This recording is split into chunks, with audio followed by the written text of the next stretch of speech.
sometimes it's nice to get real-time notifications when web pages that you really like get updates. And so I'm going to use the best new albums page on Pitchfork as an example for this. I don't want to see every review Pitchfork puts out. They put out way too many, but when they indicate something's a best new album, I want to see it. And I want to see it in my inbox. I could see it in my task manager, I could see it somewhere else, but for me, I just want an email about it.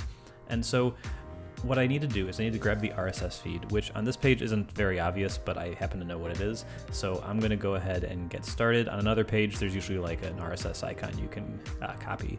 But we're going to go to Zapier, make a zap. What do you want to do? We're going to do RSS. So you should see RSS by Zapier. And what is the trigger event? It's a new item in the feed. So when a new item is added to this feed, that's what I want to kick off the action. So I'm going to paste in that URL. So it's the same URL just with RSS right here. I don't need a username and password. If it's a private feed, you may need this. And that's it. So I'm going to hit continue. It's going to want to test it to make sure it's a valid feed, and it is. And so you see all this junk. That's not super important yet.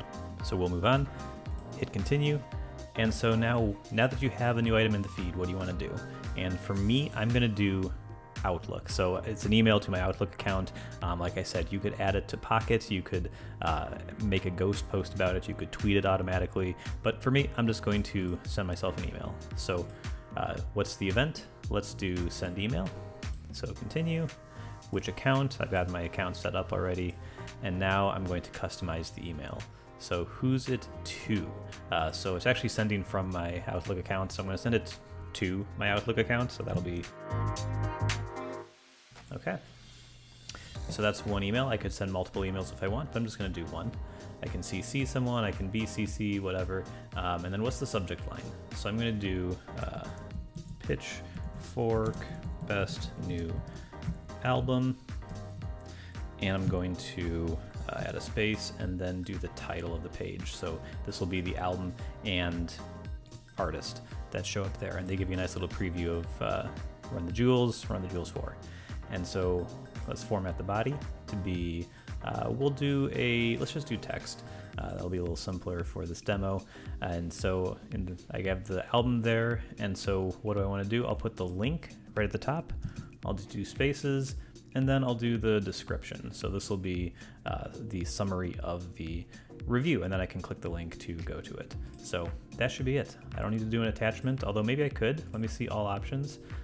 We've got some more stuff down here. Is there like an image? There's not really an image, so I'm not going to add any attachments. So let's hit continue. There we go. It's going to validate that the to email is to my email. The subject line is going to be that. And it's a text email with the URL of the review and then the short description. And that's it. So let's do test and continue. So this should trigger an email to be sent to my account. It was. I'll show you that in a second. And then I can just say I'm done. All right, cool. And we're going to turn on the Zap. And here I am in my inbox. This is the test email that was sent out. So here's the link that I wanted, the description, and then actually Outlook is expanding this for me, so it actually shows this kind of nicely here. So maybe I don't even need this because it's kind of showing me that in the preview, but I can click that. It takes me to the review and I can go ahead and read that. So really, really nice. For me, emails work great, but you can use that for whatever you want. But RSS feeds and Zapier are really, really powerful ways to automate when new things that you're really excited about happen.